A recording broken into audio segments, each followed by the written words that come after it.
Hello and welcome, everyone. My name is Tamara Thorpe, and I am the host for our podcast for Making Connections, a handbook for effective formal mentoring programs in academia. Today, I am very excited to be here with the authors of Chapter 6, James Taylor and Greg Dart. Chapter 6 is called The Mentoring Context, Securing Institutional Support and Organizational Alignment. For myself, as an organizational development consultant, I found this chapter really key and essential. So I'm excited for our conversation, but I want to tell you a little bit about our authors before we get started. Dr. James Taylor is a Senior Associate Vice President and the Associate Professor of Sociology for Utah State University and a Director of the Utah Basin Regional Campuses. His academic and professional passions and publications include sustainable rural and mountain communities, relationships between people and place, and effective organizational leadership. His work has included more than 30 years of executive level leadership, and his professional work has taken him around the world studying mountain and alpine communities and populations, and has done incredible field work and backcountry research in the Greater Yellowstone ecosystem. And so we're excited to hear from him and his invaluable experience.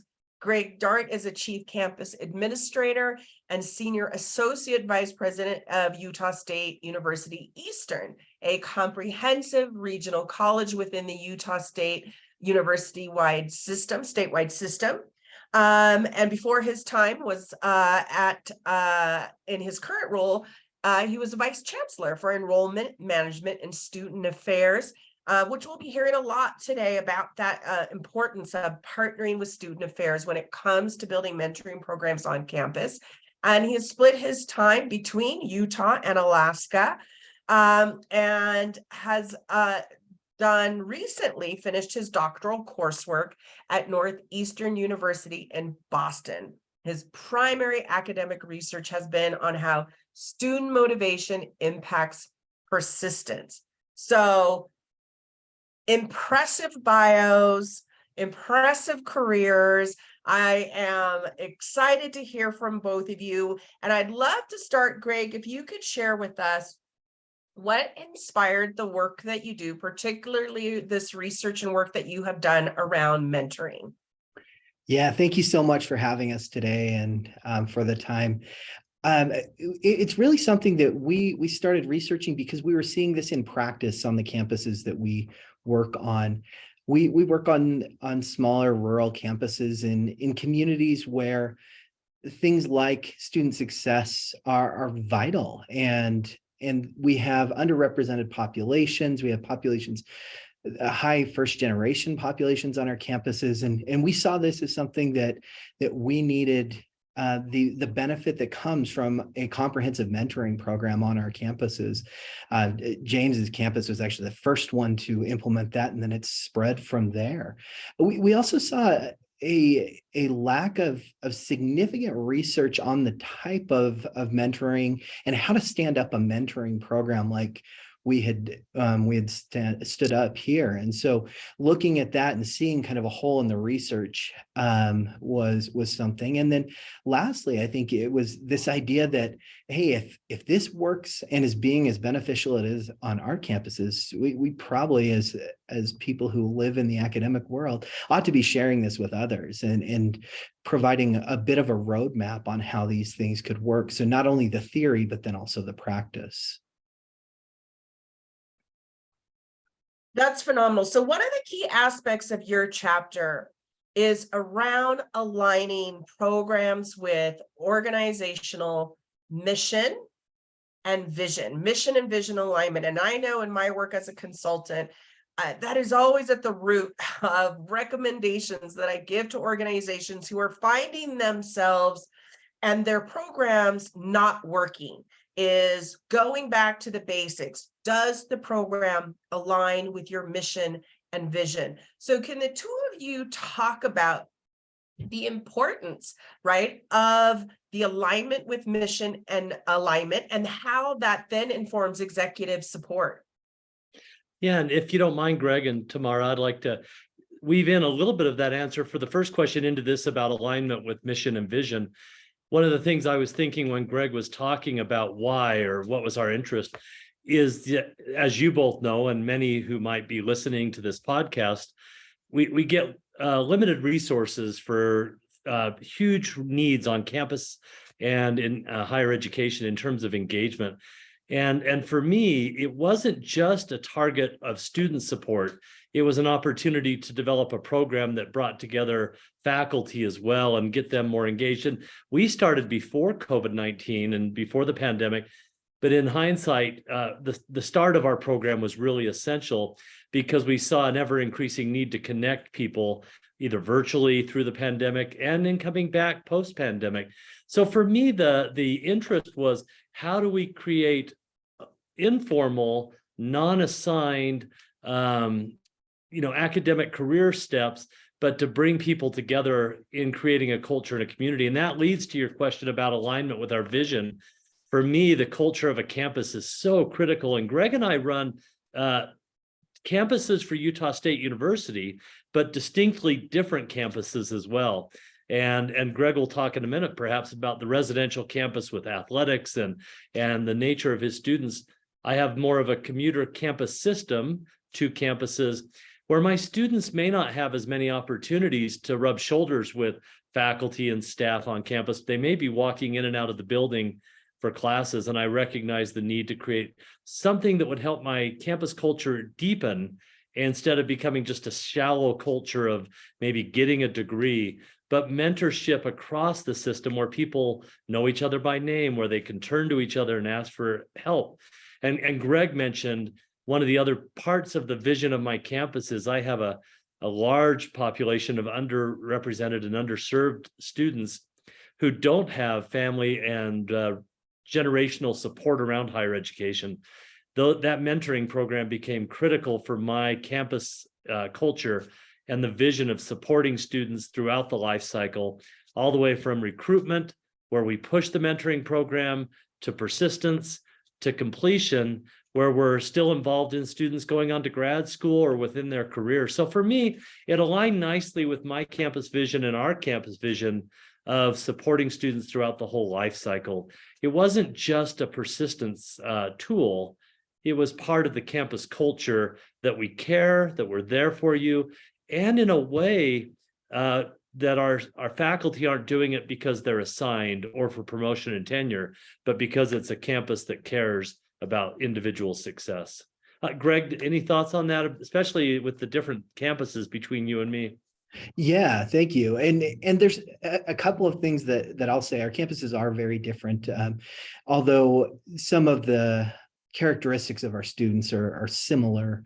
But we are a residential campus. We're a campus that is considered a comprehensive regional college. And so it has everything that you would expect to find on a college campus, from athletics to housing and all of those things. But our needs and our goals are very much the same, especially in the areas that we serve.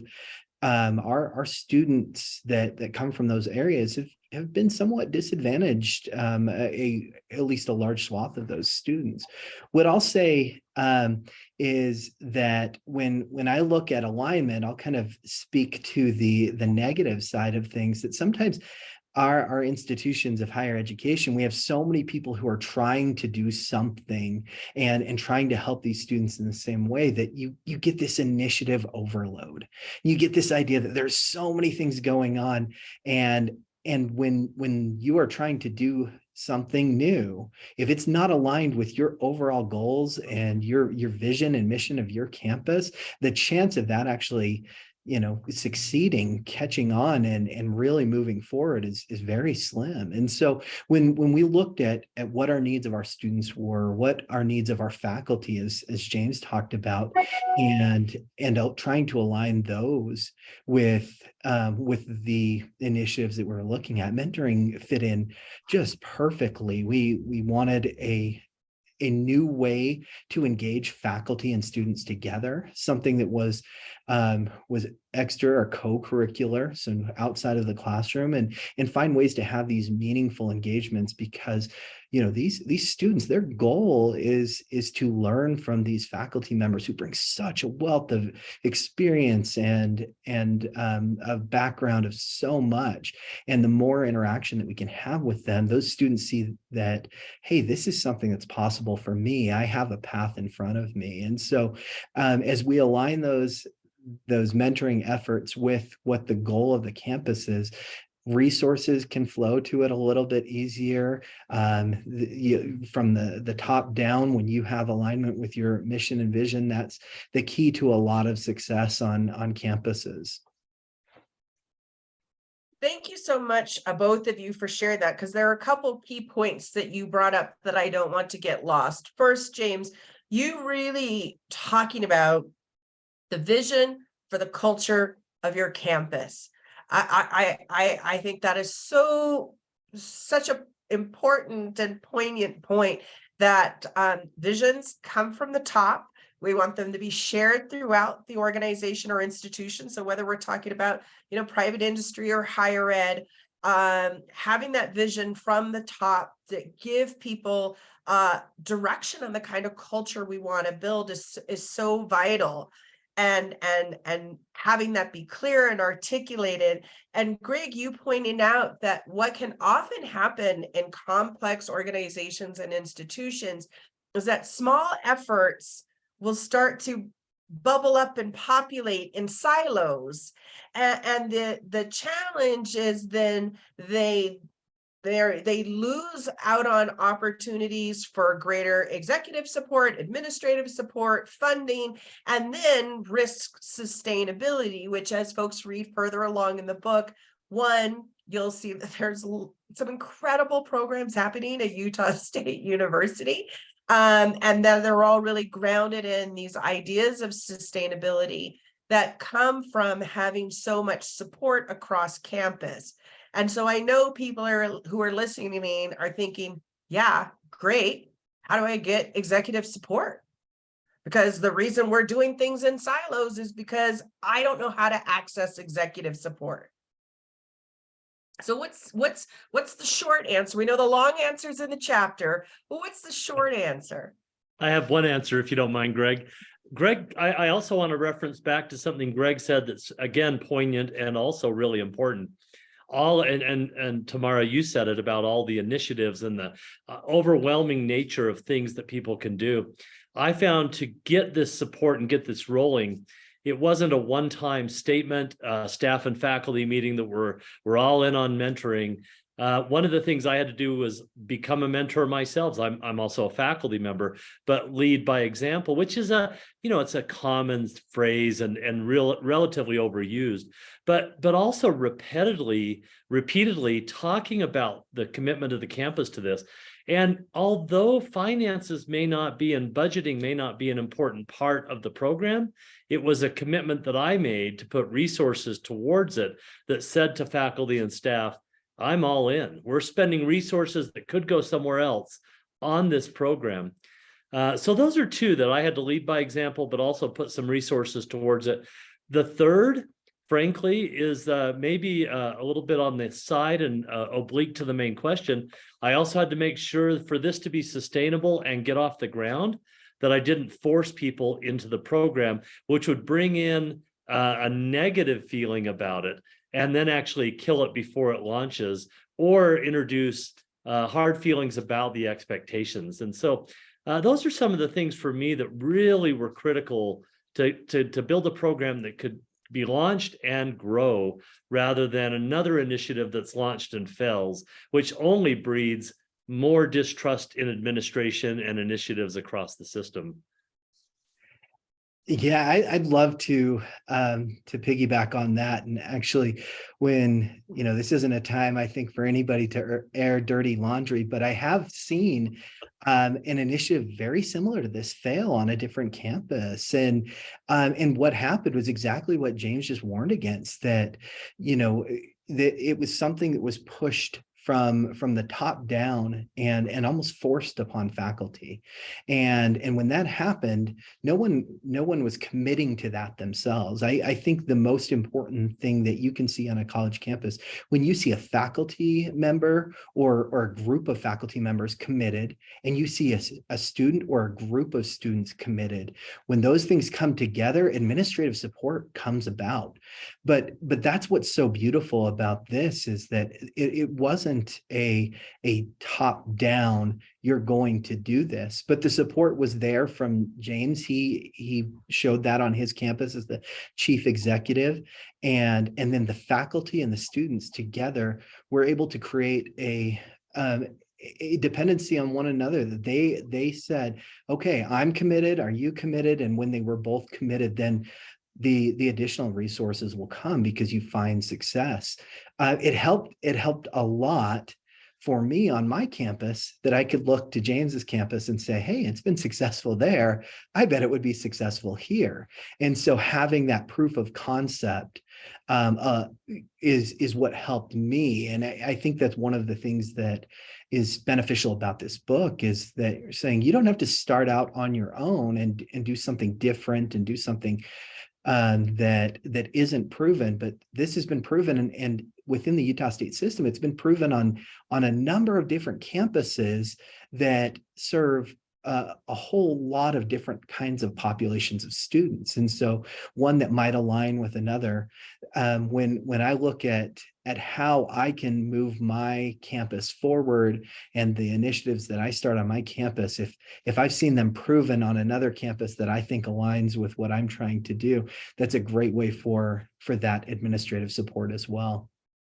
Tamara, can I also add one thing to this? Is Greg, it's funny how when we speak as a group, we start to, inspire our thoughts and bring them clarity.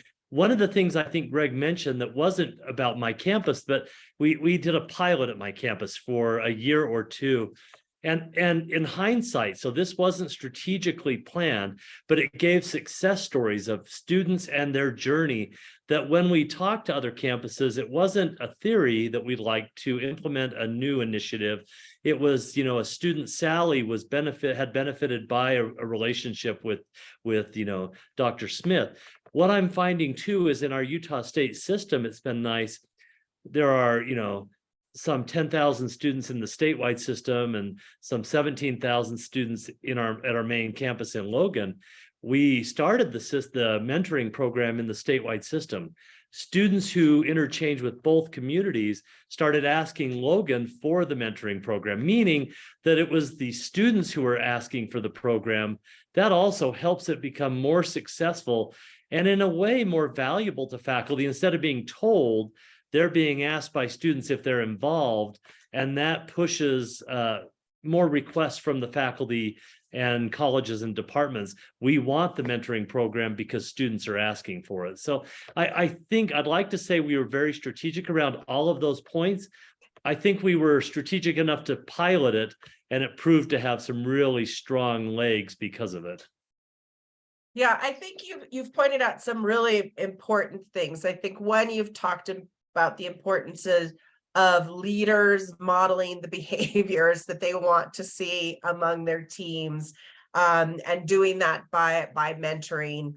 I think you've also talked about that the process of buy-in and implementation takes time. It doesn't happen in a single meeting. It's a process, and piloting and capturing those success stories are important, because that is what inspires that cascading effect. And whether it's coming from the top or whether it's coming from the bottom, there's a certain degree of buy-in and care that's required. And storytelling is key to that. Role modeling and modeling is key to that.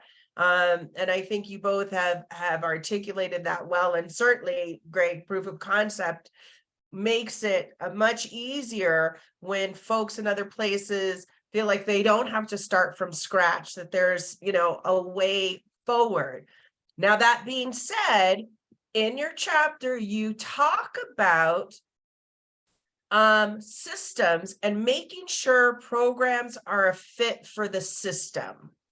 And so can we talk a little bit about what exactly does that mean, right? You know, because if we have proof of concept and I have a model, can I just implement it? Won't it work for me? Won't it work for everyone? Yeah, it's a great question that you ask, and I think that's been something that we have learned as we've looked at this across different campuses within our system. I talk about my campus being a residential campus, a campus that has kind of everything you traditionally think of on a college campus, a comprehensive college campus, and the needs here are very different in that my student population is very different. It's a very traditional aged population. You know, these are usually students who are coming here and it's their first experience away from home. They've moved away from home for school, and those needs are very different than what James is experiencing on his campus, where he might have traditional age students, but most of them are living right at home.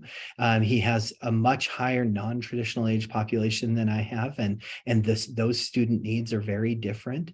And so I think it's the same way that when we're thinking about kind of any need on our campus, we've really got to think about what that campus, those specific needs are going to look like there, and how that fits. If we slapped a model from James's campus to mine, it might not work. But if I looked at, okay, maybe mentoring looks a little bit different. Maybe there's some things that can be done in residence halls. Maybe it's the time of day that these mentoring connections, maybe it's the type of connections that happen, that they might start much more digital with younger students and then work into more of those face-to-face pieces. But that's where I think it's so important that those who are doing it are committed and have a deep understanding of the campus that they're trying to serve, the students they're trying to serve, and their faculty. You know, I have a number of faculty members who their goal in getting involved in mentoring was building larger cohorts for their programs, and they did that. But they had very clear goals that were different than maybe what other faculty members were looking at. They looked at it as a way to help retain students and grow four-year programs that were new. And so they saw all of these needs. If they didn't think that it met those needs, their commitment level would probably be much lower. And so I think part of it is fitting the institution, but then fitting the needs of the students and the faculty members is important as well, because if it doesn't fit, it's not going to catch on. James, what thoughts do you have? Well, the one area that you just mentioned that I really agree with is the faculty perspective. And I was thinking about when I was in Colorado at another institution, I had a young faculty base, meaning they were eager and they would jump on initiatives.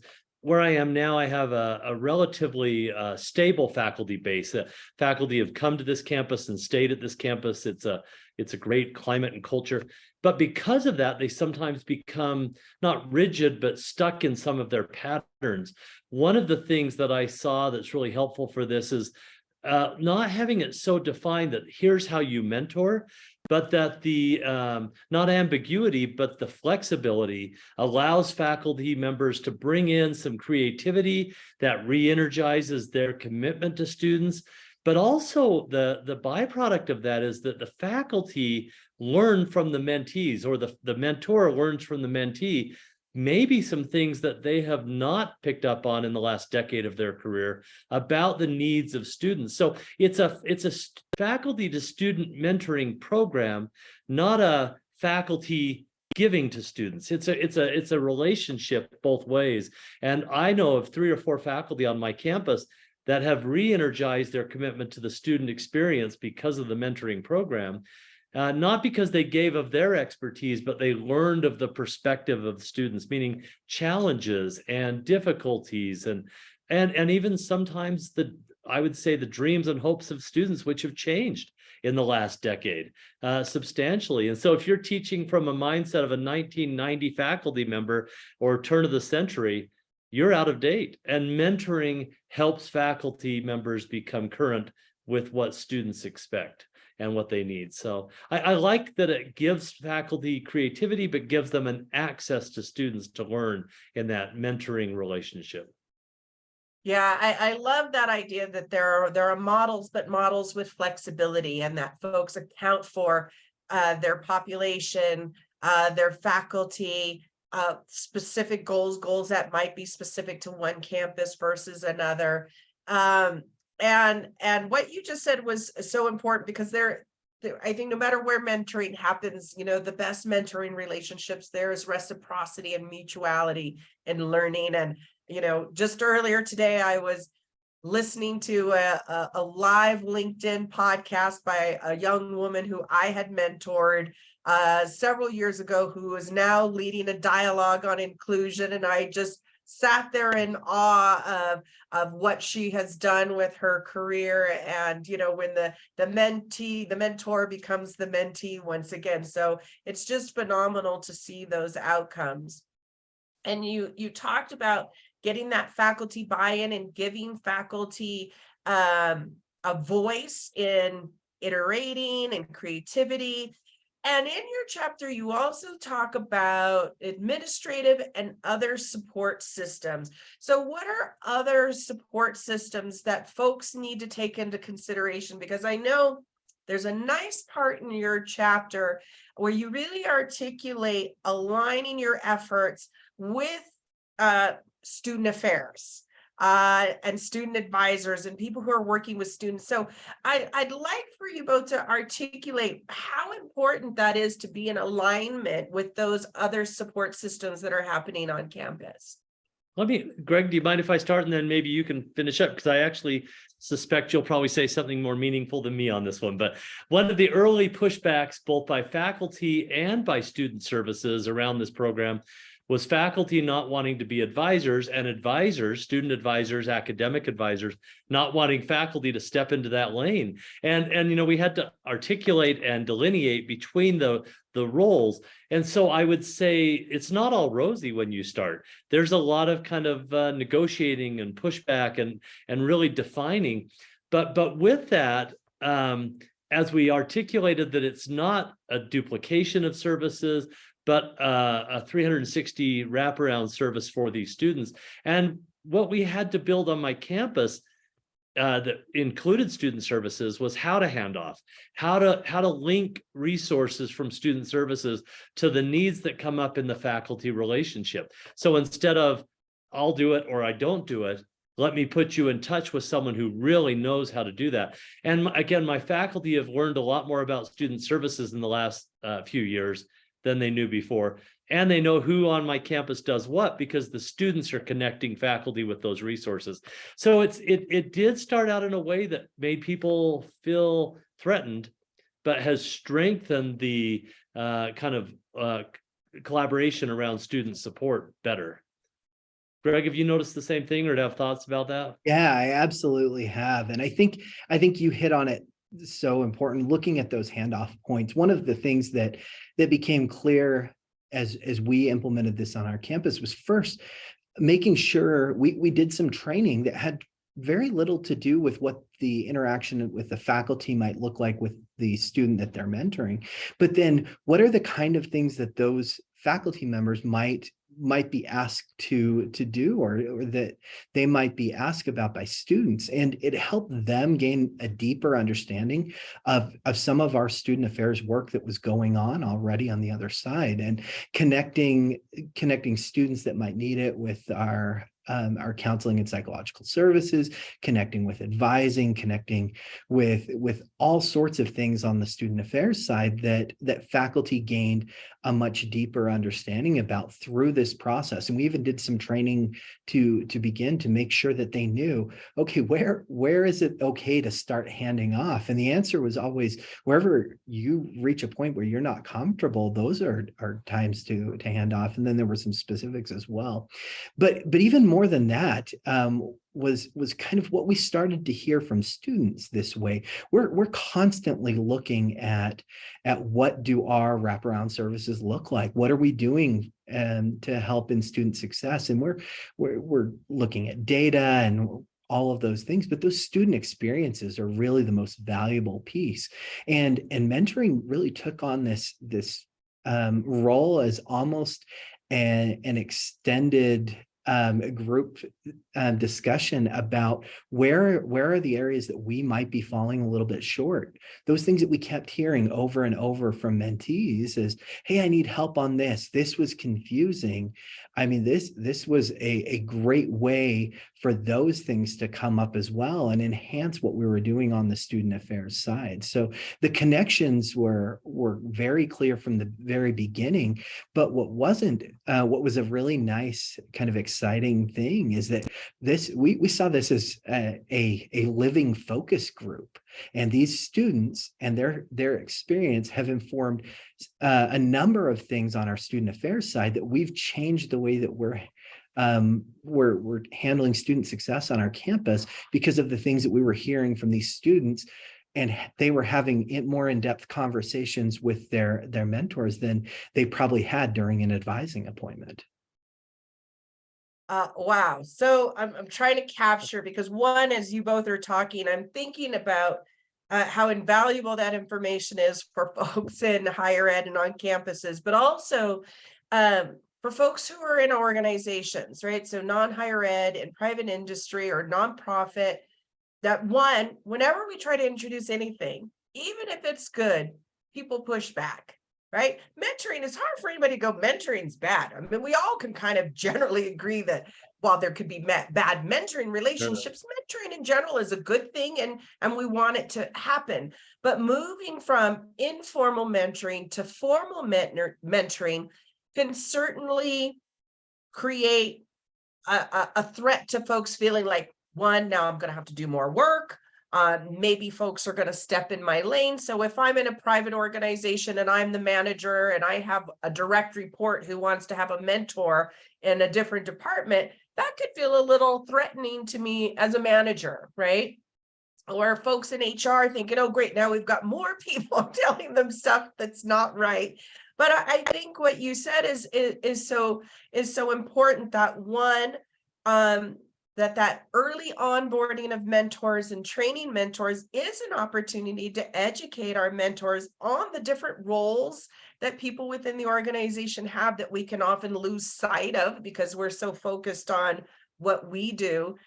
And through that process and building those mentoring relationships, it is a way to get greater line of sight about how we can improve overall as an organization or institution when we're gathering more information. And folks are, right? We know that there are certain power dynamics in mentoring relationships. And there are certain power dynamics within all institutions and organizations. And we might be less inclined to tell our advisor that we are doubting every plan that they gave us for our academic career. And we may need to talk that out with someone who doesn't, who's less invested in sort of that path that's been charted. So I appreciate you both sharing that and want to articulate for folks who might not be in higher ed, but might be in a different type of organization, to recognize that those dynamics are the same, right? Whether you're on a campus or not, that whenever we try to introduce change, there's going to be a pushback, but there certainly are benefits that come once we move through that and do that. It sounds like you both did with a lot of sensitivity, with a listening ear, and doing so very thoughtfully.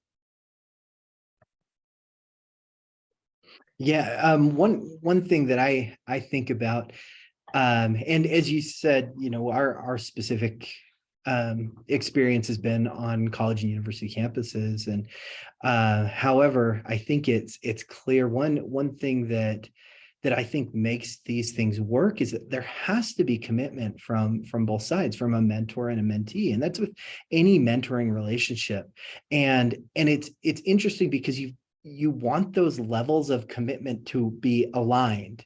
If one needs that relationship much more than the other, or values that relationship much more than the other, that imbalance there can be a real problem. And that was something that I think we were cognizant of as we were looking through this. And you should be in any type of mentoring, in any type of organization, is okay, what are the expectations on both sides? What do you hope this relationship to be? What do you hope to get from this relationship?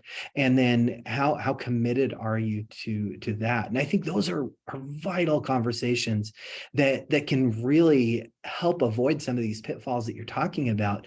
But if that level of commitment isn't aligned, then there's going to be significant problems on both sides, because there will be frustration, there will be, distrust, and that is, I would say, to me, probably the most important step, and sometimes one that gets skipped over, that you just take for granted, that the person that you're mentoring is going to value the time that you're putting in as much as you see that they ought to be, and that you are valuing the time that they're putting into themselves, or vice versa.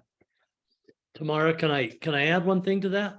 When I was thinking about you talking, Tamara, about Fortune 500 or non-higher ed, non-academia settings that are not academic, and Greg's points, the word pitfall came up in Greg's little discussion there, and I was thinking about pitfalls that I worried about in this program early on. And in higher ed, we worry about some of the things involving relationships and the pitfalls around trying to connect faculty and students. And I was thinking about your example that you gave, Tamara, about HR might be concerned about mentors giving bad relationships. I can also imagine HR being concerned about things happening in the workplace. And so the hard part about having a creative, empowered system that strengthens people's connection to one another, there's also some of the administrative burden is creating safeguards, things where a mentee can report in a confidential way, I'm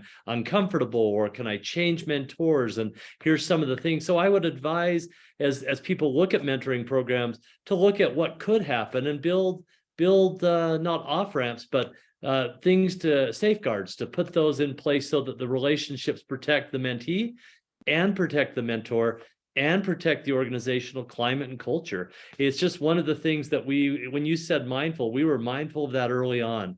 How do we protect, including faculty with their career?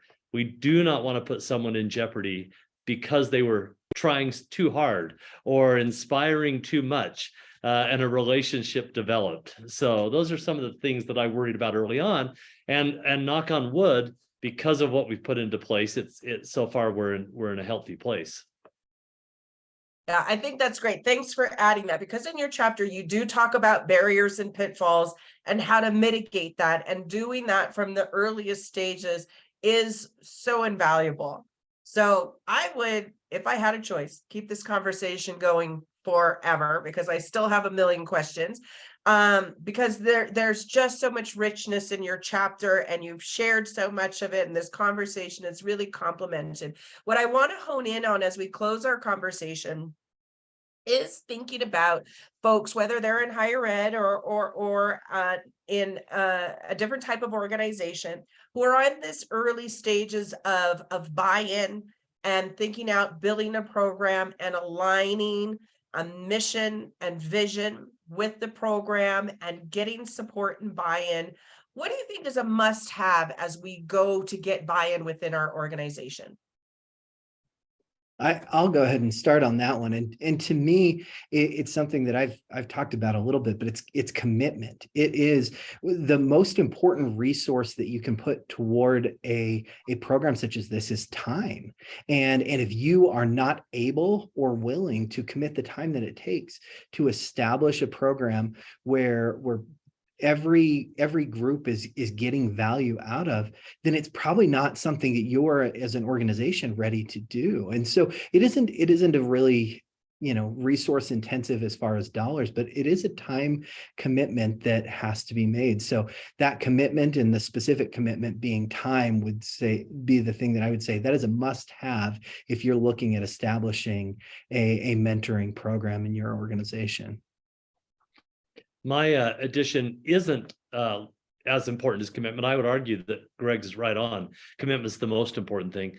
But the second part for me, again, comparing higher ed to maybe an industrial workplace or a professional workplace, knowing what you're trying to overcome. What is it that you want the mentoring relationship to build in the organization and in individuals?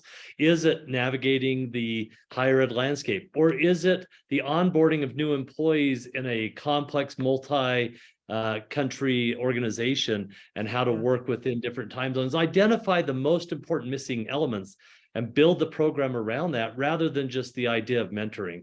Find out what it is you're trying to fix or overcome or strengthen for the culture of the organization. But I would say that only happens when you're committed. So I like Greg's commitment point. It's the most important part, is people that can be committed, and that has to start at the top. Like we've said, you have to be committed as an administrator or the CEO or whatever the title and role is. Yeah. Yeah, I think both of those are critical must-haves. What would you say at this stage, right, at these early stages of buy-in, is a nice to have? For me, I think one thing that's nice to have is incentives. When you're trying to match levels of commitment and find people in both the mentor and mentee side, is look at what can incentivize that.